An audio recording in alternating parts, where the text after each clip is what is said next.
So what have I been reading and what have I been buying this week? Well, I'm on holiday, so I haven't necessarily read as much as I normally would, but I've still made some progress on some things, and more to the point, I have actually bought some second-hand or cheap books whilst I've been away, because that's part of the point of going on holiday, isn't it? To go and find second-hand bookshops. I finished Equal Rights by Terry Pratchett. I've got a review on the channel, and it's very good. I think it's not necessarily the height of Discworld, but it's very much Discworld in a way that the first two novels maybe struggle to be. They're in development, and this is very much Discworld has arrived. And Granny Weatherwax is great fun in it. She's a younger, perhaps more impressionable Granny Weatherwax. I finished an RPG adventure. I finished Isle of the Plangent Mage, which I'll review next month, which is interesting. And the main book I've been reading, and I made some decent progress, I'm 167 pages in, is The Lies of Locke Lamora by Scott Lynch, first in the Gentleman Bastards sequence. And I think I have mixed feelings about it. I don't really want to come to big judgments until I finish the book, because I think some of the things that are going on that I'm going to about are going to at least be addressed and discussed over the course of the book. I think there's lots of great stuff in it. I'm very much enjoying reading it. Well, I'm quite enjoying reading it. I think the one thing that raises or sets off alarm bells for me is it's, I guess, is it perhaps a bit nihilistic or misanthropic? Does it revel too much in bad things? I'm thinking particularly about things where your heroes are presented as having potentially done not just illegal things, but morally very troubling things, and I'm not sure there's always necessarily much commentary on that. But then I'm thinking, I wonder whether Lynch is going to get to that. He's going to start talking about the costs to the heroes of living in such a broken, corrupt world, and the way in which that stains them as well, in a more conscious manner. But we'll see. I'm enjoying it.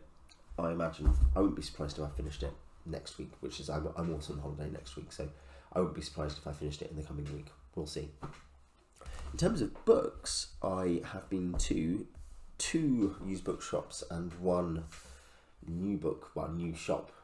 They were connected, one of the second-hand bookshops and the new shop. But from the first, Bookmark in Raynham, Kent, I bought a couple of books, including these 2. Oh, in fact, there's the third. I bought 3 books, I think, from Bookmark. The last book in the Rama series, Rama Revealed by Arthur C. Clarke and Gentry Lee, which I read the first 3, and I think I own the second one or the third one, and my friend owned a couple of others, and I read them, but I don't think either of us had Rama Revealed, so I'll find out what the denouement to that classic sequence is. It's kind of an interesting one where the first book is pretty straight, hard sci-fi, and then the second and third, with Gentry Lee co-writing, where he didn't the first, become far more human dramas. And you can see Clarke's strengths and Lee's strengths, relatively speaking. 18th century women dramatists, not an area I've read much in. I've read some Sheridan and Goldsmith and things like that, but 18th century drama, interesting post-restoration period. I bought this for the boys and for my daughter as well, I guess. Fiddler and the Witches by Tord Nygren, which just looks very pretty, doesn't it? Quite text heavy. I suppose we'll see how that is, but yeah, I think I bought it for £8 and it's going on 8 books for over 20, so pretty happy with that as a kind of quite nice artefact, as well as what looks like a very interesting book. And then we went to Bodiam Castle, in fairly close to the south coast of England, and that was an interesting enough day. Did a few things there. Went on a steam train, but also went to the National Trust shop there, which has a second-hand bookshop attached. Got a couple of books, including these are borderline relevant to this channel, right?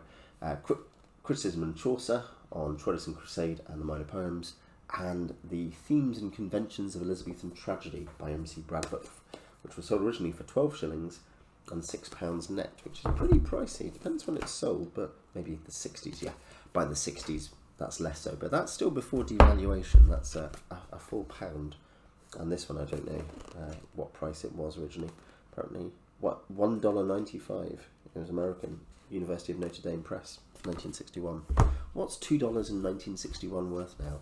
I also bought Dragons of Crumbling, or Dragons at Crumbling Castle by Terry Pratchett, which is a very strange thing for me because he got 3 volumes of his early children's stories before he started writing more seriously, inverted commas, you understand, when he started writing novels, basically. As a junior journalist, he wrote, I think, weekly or monthly stories, and he got 3 selections out not long before he died, or around the time he died.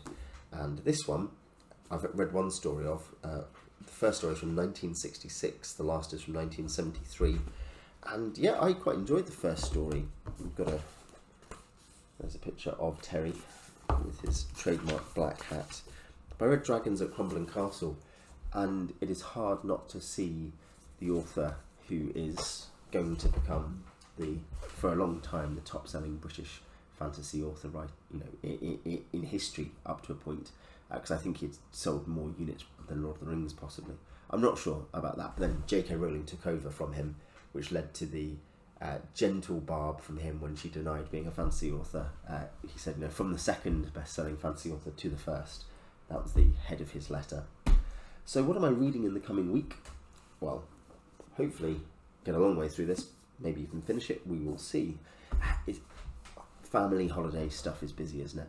And probably the other objective for me is finishing D3 Vault of the Drow, which I don't have here, but which is the other, along with Isle of the Plangent Mage, the other review I want to do next month for RPGs. And beyond that, I don't know what else, if anything, I'll get to in terms of fiction. I could read more Dragons at Crumbling Castle, nice and easy. I've read on my phone, here, what a wonderful book, when I've lacked light reading to the boys to try to get them to sleep while we've been away, I have read a few chapters of The Princess and Curdie by George MacDonald, which I've not really read any George MacDonald, and I've really enjoyed it. Very beautiful prose. He was a great inspirer of certainly Lewis, and I think Tolkien and Chesterton as well. And I also read a tiny bit of Walden by Thoreau, who is a beautiful writer, but also very, very insufferable. So I've read that on my phone this week, on my Kindle app. What have you been reading? What books have you got? And I guess if you're into the RPG side of it, have you been reading or running anything this week? Well, I'll leave it there. Till next time.